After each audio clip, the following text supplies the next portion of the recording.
When I found myself in an argument with my childhood friend, he suddenly lost his temper and slapped me hard across the face in front of everyone. That very day, I went home and deleted all of his contact information. No one could understand it. After all, Ethan and I had grown up together. I had liked him since we were children and had followed him around for 9 whole years. Why? He asked later, his voice a mixture of confusion and anger. Just because of one slap. Yes, I said, my own voice calm and steady, without a hint of hesitation. When Ethan's hand connected with my cheek, it took a moment for my brain to catch up. There was a dull, heavy sound, and I stumbled a step backward. A buzzing sensation filled my head, and my left cheek began to radiate a hot, stinging pain. I lifted my hand to my face and stared at him in disbelief. My childhood friend Ethan had just hit me in front of our entire class because of a disagreement over a new transfer student. Ethan seemed to realize what he'd done almost immediately. His expression froze, but it was quickly replaced by a look of frustration and impatience. Can you stop making a scene, Clara? Go back to your seat. A few quiet snickers rippled through the classroom, but most of our classmates just watched silently, taking in the drama. Beside Ethan, Maya stood casually twisting one of her vibrant green curls around her finger. She let out an exaggerated sigh and said, Ethan, what are you doing? Can't you see your little friend is about to cry? Ethan's voice became even colder. Clara, if you're going to cry, do it at home. This is a school, not a place for you to have a meltdown whenever you feel like it. Shame, humiliation, and a surge of anger washed over me all at once. Big, hot tears began to roll down my cheeks, and as some of the boys in the class started to laugh openly, I turned and walked out of the classroom. I had no destination in mind. I just knew I couldn't stay there and face any of them. The truth was, Ethan had never been a particularly patient person with me, but that slap was a first. It wasn't just the first time he had hit me, it was the first time in my life anyone had ever laid a hand on me that way. Ethan and I had known each other since we were 3 years old. Our parents were good friends, and we lived in the same apartment building right across the hall from each other. My feelings for him started when I was little. Back in elementary school, I was often picked on by the boys. One boy in particular was relentless. He sat behind me and would yank my hair, put chewing gum on my chair, and even place small firecrackers inside my desk. I cried and told the teacher, who gave him a light scolding before laughing it off. He's probably just doing that because he likes you, she said. I didn't believe her, and the boy's behavior didn't stop. I went home and told my parents, who were furious and wanted to march straight to the school. That day, Ethan's father, Uncle Jack, happened to be visiting. When he heard what was going on, he called Ethan over and told him it was his job to protect me at school. From that day forward, things changed. Ethan and I were the same age, but in different classes at the time. The next day, during recess, Ethan walked into my classroom, dragged that boy outside, and beat him up. Ethan had always been tall and strong for his age, and he made that boy and his friends cry. Before he left, he shot a warning to the other boys in my class. If anyone dares to bully Clara again, you'll have to deal with me. That was the moment I started to truly like him. From then on, I followed him everywhere. I became his shadow, sticking to him wherever he went. Ethan didn't always enjoy having me around. He had a strong sense of his own masculinity and probably felt that having a quiet girl trailing him wasn't cool. But I was persistent. I kept following him, always calling him Ethan. Over the years, he gradually softened and stopped trying to push me away. I started to notice small things, like how he would sometimes look at me for a little too long, or how his gaze would linger on mine before he'd get flustered and quickly look away, stammering as he changed the subject. One time, Uncle Jack joked, "Since you two are so inseparable, why don't we just arrange a childhood engagement?" Ethan didn't say a word, but he squeezed my hand tightly. I saw his ears turn bright red, and a warm feeling spread through my chest. I shouted happily, "Yes, I want to marry Ethan when I grow up." But everything began to shift when we entered high school. At the end of our first semester, a new student transferred into our class. Her name was Maya, and her family had moved for her parents' jobs. She had excellent grades and a very pretty, striking face. On her first day, she walked into the classroom with a head full of bright green curls and smiled cheekily at the teacher. "It's natural, miss," she explained playfully. "My hair is just light-colored, and it curls on its own." She turned to scan the room, and her eyes landed on me, lingering for a few seconds. Suddenly, she laughed out loud. "Oh my God, look at this. We've got a real-life Barbie princess. Everything is pink. Seriously, are you still trying to be cute in high school? That's kind of embarrassing." Everyone's head turned to look at me. My face flushed hot with shame. I have always loved the color pink, truly loved it. Almost everything I owned, from my backpack and water bottle to my hair clips and phone case, was some shade of pink. I had received comments about it before. Some boys in elementary school had called me fake, and some girls said I was trying too hard. But most people were kind, and many girls told me I looked adorable and that pink suited me. This was the first time anyone had mocked me so openly and cruelly in front of so many people. I was stunned and just wanted to disappear. "Haha, sorry," Maya said with a wink, pretending her words were just a joke. "I have a habit of speaking my mind. Don't take it personally, little princess." "That's enough. It's your first day. Maybe talk a little less." A cold, annoyed voice cut her off. I turned to see Ethan frowning at her, clearly displeased. Maya raised an eyebrow and stared back at him. "Oh, look, the princess's knight has arrived. What's your problem?" Ethan lost his temper. "Are you crazy?" he snapped, slamming his hand on his desk as he stood up. The teacher quickly intervened, telling him to sit down. Then she assigned Maya to the only empty seat in the classroom, which happened to be right in front of Ethan. And just like that, they became desk mates. I don't know exactly when they started getting close. It just seemed to happen suddenly. One day, Uncle Jack stopped asking Ethan to bring me strawberry milk every morning. Instead, he handed me a carton of plain milk. I stared at it, annoyed. "You know I hate plain milk," I complained. "How could you forget?" Ethan looked a bit impatient. "It's just because the strawberry milk comes in a pink carton, right? You're not a child anymore, Clara. From now on, you're drinking plain milk. It's healthier." He patted my head as if he were scolding a little kid. Maya, who was also holding a carton of plain milk, turned around and gave me a sheepish smile. "Sorry, Pinky. I like plain milk, so I asked Ethan to get that instead. Strawberry milk is way too sweet. It's honestly kind of gross." "Do all you girly girls like that stuff?" I set the milk down, refusing to look at her. "Do you just enjoy giving people nicknames?" I asked coldly. Her expression shifted to one of mock surprise. "Wow, why are you so serious? I was just joking. You're way too sensitive." "Am I sensitive, or are you just saying things you know are mean?" "All right, Clara," Ethan interrupted, rubbing his temples as if he had a headache. "Maya doesn't always think before she speaks. Don't take it to heart." Ethan was trying to calm me down, but I was furious.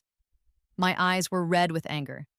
I shoved him and snapped, "If she doesn't know how to talk to people, then she shouldn't talk at all." Ethan was startled, but quickly wrapped his arms around my waist. Okay, I'm sorry. Don't be mad. I'll bring you strawberry milk again tomorrow, all right?" Maya's expression changed in an instant. She stared at me, her face darkening, and from that day on, she began to target me. When I took out a pack of pink tissues, she'd exclaim loudly, "Wow, even your tissues are pink. Are you trying to turn yourself into a doll?" During our class cleaning sessions, I wiped down a broom handle with a wet wipe, and Maya would raise her eyebrows at the boys and joke, "Here comes the princess with her fear of germs." Every 2 weeks, we had to change seats. When I was tired from moving my desk and sat down for a moment, Maya shouted across the room, "The princess can't lift her royal table. Quick, some of you knights need to help her out." The boys who were friends with her would laugh along as if it were the funniest thing they'd ever heard. At first, Ethan found it inappropriate and told her to stop a few times. But Maya would just wave it off, saying she was only joking and that I needed to learn to take a joke. "I'm just helping her fit in better with everyone," she'd say with a smile. Ethan would nod thoughtfully and mutter, "Maybe Clara does act a bit like a princess sometimes. A lot of girls are like that these days, right?" "Hey, don't lump me in with her," Maya would playfully punch his shoulder. "I'm not like that at all." Ethan would just chuckle and my heart would ache. Deep down, I always knew Ethan thought I was too delicate, too sensitive. Maybe for most boys, liking pink and having a softer personality was enough to label a girl with princess syndrome. Eventually, I couldn't take it anymore. That summer, I went to the beach with my parents and got a pretty significant tan. It wasn't the first time. Usually, after a couple of weeks indoors, my skin would return to its normal shade, so I didn't think much of it. When the new semester started, I wore a light pink blouse under my school uniform. Maya spotted it immediately and raised her voice in her usual exaggerated way. "Oh my God, Clara, your skin is so dark now, and you're still wearing that color pink? Don't you think that's hilarious? What kind of princess looks like that? You look more like a little black dog, haha." She and a few of the boys burst into laughter. Ethan smirked, the corners of his mouth twitching. That moment crushed me. Shame and helplessness flooded my chest. I felt the blood rush to my head and my fists clenched. Amid their laughter, I grabbed my water bottle and threw its contents directly into Maya's face. Maya was stunned. She frantically wiped at her dripping face, and to my surprise, she was wearing makeup. The water had smeared her foundation and mascara. "What the hell is wrong with you? Are you crazy?" she screamed. I mimicked her mocking tone. "Oh, what's this? Double eyelid tape, foundation, and lipstick. No wonder you're not a princess. You're a clown, just here to put on a show." A few of the boys stepped in, frowning and blocking me. Ethan led the group. He yanked the water bottle from my hand and glared down at me, his face stern. "Apologize to her, Clara." I stared at him, my eyes burning. "Didn't you hear what she called me? She said I look like a dog." "One thing at a time," Ethan said coldly. "You already insulted her back. Now you need to apologize for throwing water on her.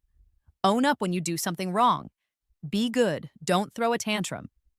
He said it as if it were the most reasonable thing in the world. "Apologize, Maya won't hold it against you." I let out a cold, sharp laugh. "You want me to apologize?" Ethan's eyes widened in disbelief, and without another word, he slapped me hard across the face. I didn't go to class for the rest of the day. I went straight home and into my room. I tore through everything, my bookshelves, my closet, my storage bins, leaving the whole place in a mess. I found a large cardboard box and began digging out every single thing Ethan had ever given me, from when we were kids until now. I dumped it all into the box until it was completely full. After double-checking to make sure I hadn't missed anything, I carried the box downstairs and threw the entire thing into the building's trash bin. When I finished, my parents still weren't home. I called my mom. "Hey, sweetie, what's wrong?" she answered. I said coldly, "Mom, when you get home, please go talk to Uncle Jack and Aunt May. Tell them that I'm cutting ties with Ethan. From now on, he is not allowed in our house. Tell him to stay as far away from me as possible." When my mom got home, she took one look at the red mark on my face and was both furious and heartbroken. I told her everything that had been happening. She listened, her expression growing darker with every word. Without hesitation, she went straight to Ethan's apartment. When Aunt May opened the door, my mom laid it all out. She told her how Ethan had slapped me, how he had stood by while Maya mocked me, and how he had ultimately defended Maya in front of everyone. Aunt May's face went pale. The two families had been close for so many years, but that night, a crack formed between us.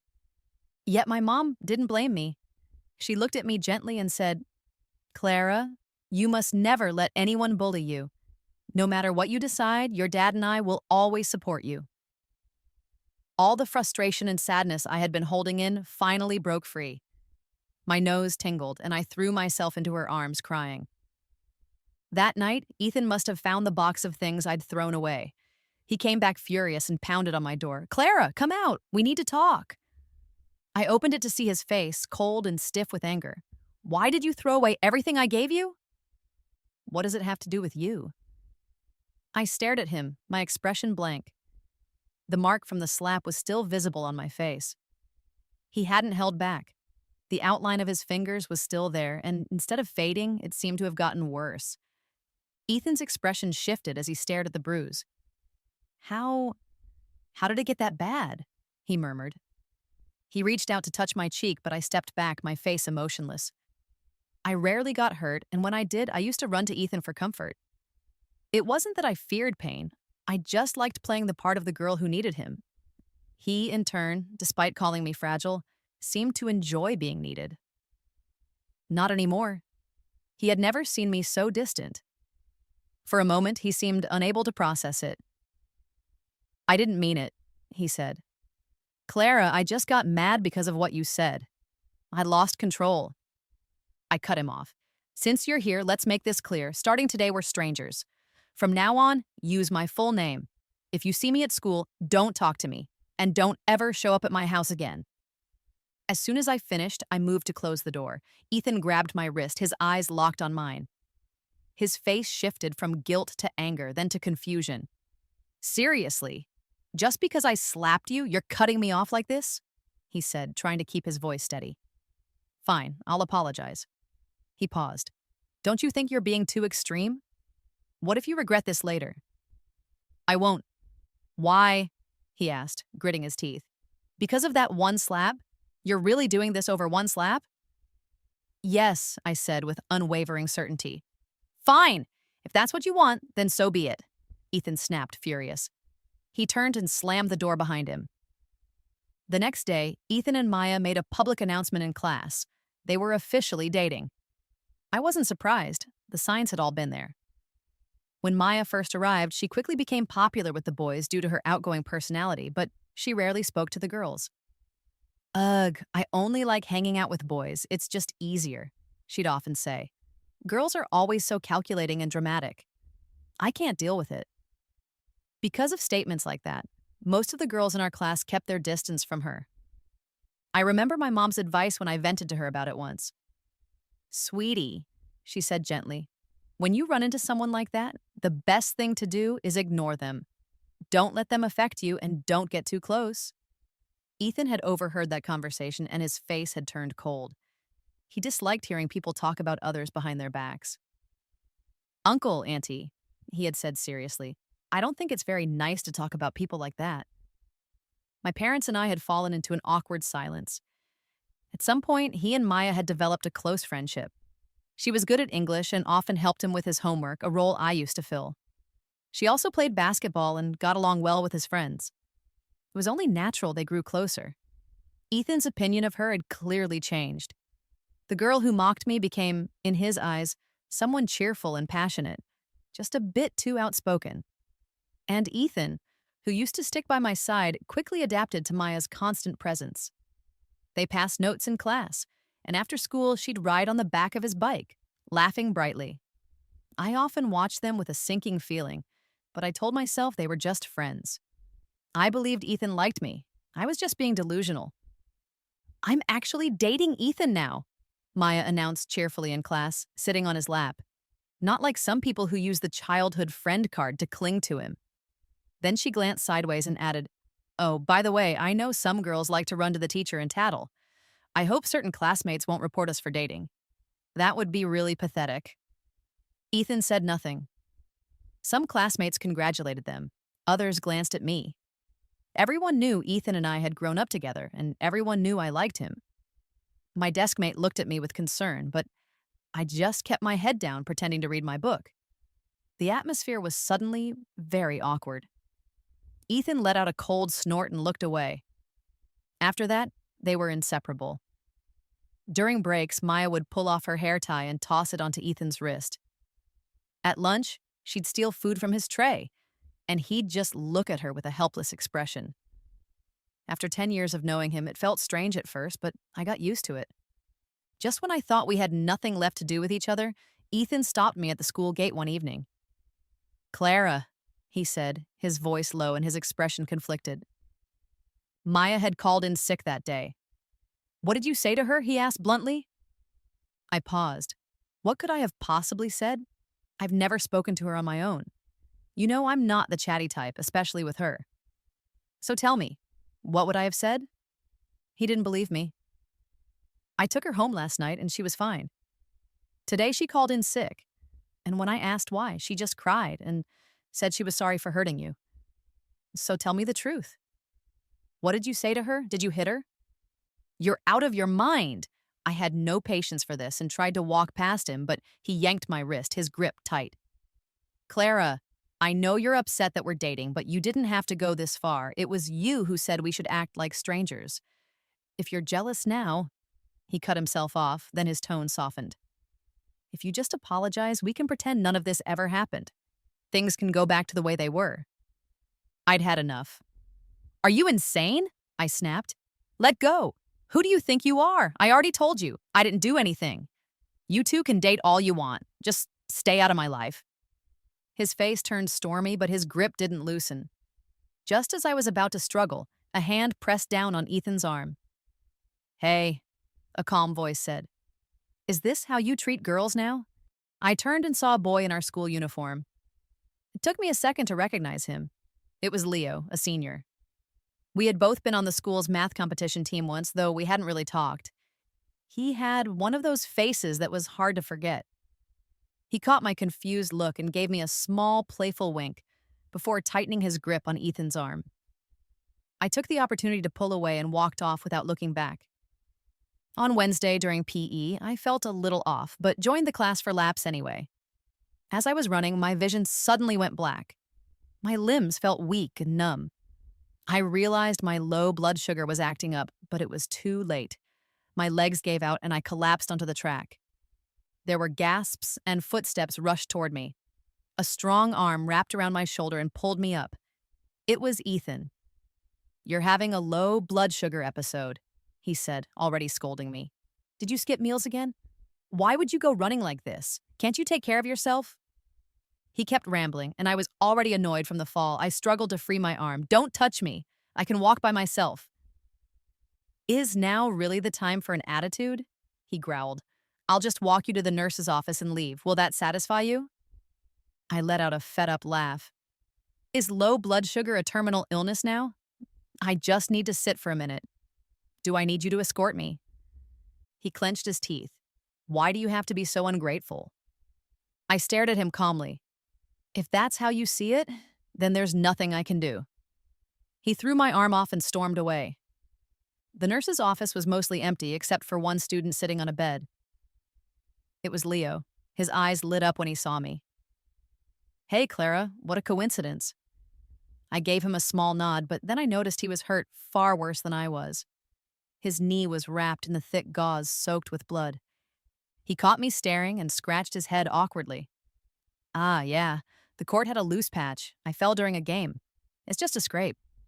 Then he looked at me. What about you? I vaguely remembered hearing Leo was the captain of the school's basketball team. I'm fine, just low blood sugar, I said. You should rest. Over the next few days, because of my health issues and his knee injury, Leo and I kept running into each other in the nurse's office during the school's morning exercise period. We started talking and grew more familiar. He was an easy person to be around, outgoing and gentle. One day, he looked at me with a shy smile. Clara, I think our friendship could go a bit further. What do you think? I was startled and immediately shook my head, but he didn't give up. A week later, he started seeking me out during our long breaks, bringing me candy or my favorite milk. The girls around me would happily give up their seats for him, and soon, rumors started spreading that the senior heartthrob, Leo, was dating me, a sophomore. I denied it, but no one believed me. Hey, the girl behind me whispered one day. Is it true that Leo has an 8-pack? How would I know that? I blinked. My desk mate nudged me. I heard from someone on the team that he does. You're his girlfriend. You must have seen it. I tried to recall. I think I saw it once in the nurse's office. He said it was hot and lifted his shirt to wipe off some sweat. He's pretty slim. Oh my God, girl, you're living the dream, the girl behind me shouted before I could finish. Right then, a loud crash echoed through the classroom. We all turned. Ethan had dropped a glass cup, shattering it. His face was pale. It took him a few seconds to react before he slowly bent down to pick up the pieces. Ethan, your hand! Maya let out a sharp cry. That's when I saw the blood. His fingers were cut and red droplets stained the floor. He just stared at his hand as if he were somewhere else entirely. Maya reached for him, but he shook her off. Then, in front of everyone, he walked toward me. The cut was deep, but it was like he couldn't feel it. He stopped in front of my desk, looked down, and said quietly, I'm hurt. Can I get a Band-Aid? I looked at him in silence. I always kept band-aids on me, and he knew that. I used to carry them for him when he'd get into fights for me back in the day. After one particularly bad incident where he was pushed through a glass panel at school, his arms torn to shreds, I made it a habit. He used to tease me for it, but I could see the smile in his eyes. He liked that I cared. But then Maya had seen my Hello Kitty band-aids once and laughed. "You're grown up and still using those? That's so childish." Ethan had laughed too. I pulled myself out of the memory and looked at him. I shook my head gently. "I won't give you a band-aid," I said. "Not now, not ever again." He didn't look surprised. He let out a dry, mocking laugh. "Got it." His eyes seemed to lose their light. After school, Maya cornered me. "Let's talk," she said, her expression serious. I was honestly fed up. "I really don't understand," she said after a long silence. "What is it about you that makes him think about you all the time?" I almost laughed. "Just say what you want to say." Her face darkened. "You must be feeling pretty smug. Sure, he's dating me, but it's obvious he still likes you. Seeing you with another guy sends him into a depression. He was just worked up when he slapped you. It was a mistake, and you cut him off completely over it. You threw away a childhood friendship because your pride got hurt. You're so vain and selfish." I listened quietly until she finished. "You don't need to test me," I said calmly. "I'm not getting back with him." She froze. "It must be pretty awkward being sent by your boyfriend to check on his childhood friend. But don't worry, I meant it when I said we're strangers. That's for life. When I say I'm done, I'm done. I don't recycle garbage. Tell Ethan I said that." As I walked away, I heard her voice behind me, sharp with disbelief. "Clara, all because of one slap? Just because he hit you once?" "Yes," I said again without hesitation. "Just because of that one slap." That night, I got a call from an unknown number. "Clara, it's Ethan." "Are you serious?" I snapped, about to hang up. "Wait, just listen," he said quickly. "I read the journal." My mind went blank. He meant the journal he had given me for my 10th birthday. I had treasured it, filling it with all my feelings for him over the years. It was supposed to be my confession to him one day, after we were married. I thought I had thrown it away. "I picked it up that day," he said, his voice trembling. "Clara, I'm sorry. I read your journal. I had no idea you liked me that much. I'm so sorry for ignoring it." "When did you pick it up?" I cut him off. The line went quiet. "It's been a while, hasn't it?" I laughed coldly. "So why are you only calling me tonight? Because you just opened it today?" "It's because I've been in a relationship. You didn't feel the urgency before," I finished for him. "But now, for the first time, you feel threatened that your place in my life is being replaced. So tonight, months later, you finally read that dusty old journal." "Clara, no, it's not." I didn't let him finish. "Ethan, a late apology and a long overdue confession don't change anything. That journal doesn't mean anything anymore. You should throw it away. Don't call me again." I hung up. My birthday was a week away. My parents threw a party and told me to invite my classmates. I didn't want to invite Ethan, but to avoid drama, I handed out invitations to everyone, including Leo. On the day of the party, Ethan came with Maya clinging to his arm. His face was expressionless. I didn't greet them. Later, I stepped onto the terrace for some air. I heard his footsteps behind me. He stopped and said in a hoarse voice, "Can we talk?" I turned. His eyes were red. "Sure," I said flatly, "but I hope this is the last time." A bitter, self-deprecating smile touched his lips. "Does it really have to be like this between us, Clara? No matter how much I beg, will you never forgive me?" He finally said it. "I know you liked me. You know I like you too. We were so close. Why are you treating me like this? Is it really just because of that slap?" And just like before, I nodded. Yes, just because of that slap. But there was more to it. A few days before the incident, I had overheard something. I saw Ethan walking with Maya and their friends, and I followed them to a hot pot restaurant. "Isn't that your childhood sweetheart?" one of his friends had asked. "Still likes you, doesn't she?" "She's been chasing you for 9 years," another added. How are you not dating? Ethan had chuckled casually. Yeah, I like her, but I don't really want to date her. She's way too sensitive. It's a hassle. Aren't you worried she'll stop liking you? Ethan just smirked. Girls like her, once they fall, they stick. You can't shake them off. Then Maya's voice joined in. Totally. I know her type. Delicate, needy. No matter how cold you are, the second you're a little nice, she melts. Then came the words I would never forget. Hey, Ethan, want to try something? Slap her and see what happens. I bet a girl like that would just burst into tears. I held my breath. And in that noisy restaurant, Ethan's voice was the clearest of all. Try it then, he said with a casual laugh. Now, standing in front of me on the terrace, Ethan looked panicked as I recounted the memory. His hands were trembling. Clara, no, listen, he pleaded. I only said that to save face. I didn't mean it. But he didn't deny it. Didn't you always say talking behind someone's back was wrong? I asked quietly. Look at yourself. All the color drained from his face. I know you like me, I said, but I also know you wavered. You thought Maya was great too. You liked her enough to want to impress her. You see me as beautiful, but also fragile, a girl with princess syndrome. You think I'm childish because I like pink. That's why you were drawn to someone like Maya. But you shouldn't have stepped on me to lift yourself up. How dare you slap me? What gave you the right? His face was a mask of guilt and shame. A single tear slipped down his cheek. Clara, do you not love me anymore? I never loved you, I said without hesitation. His lips turned pale. I used to like you, I clarified. My feelings were based on a fantasy I created about you. They didn't need your response to exist. But not long ago, I gave that up. Why? He murmured, like someone in a trance. I didn't answer. After that, Ethan and Maya broke up. He started trying to do things for me again, buying me breakfast, following me home from a distance to protect me. It was like we were back in elementary school, but it was just sad. Around that time, my parents' company relocated them to my mom's coastal hometown. We decided to move before my final year of high school. I quietly messaged a few friends to say goodbye. Ethan was the last to find out. On the day we left, he chased our car for what felt like forever.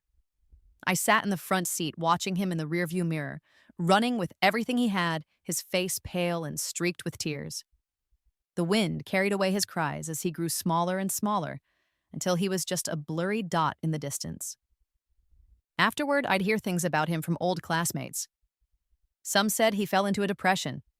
Others said he changed completely and buried himself in his studies. I didn't keep track. I got into a university in a coastal city, ready for a new future.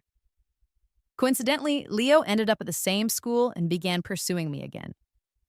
For the first 2 years of college, on every birthday, I'd receive an anonymous package. A handmade doll I'd once mentioned, a dress I'd wanted. I accepted them all but never opened them. They just piled up in a corner. Then, in my junior year, I finally said yes to Leo.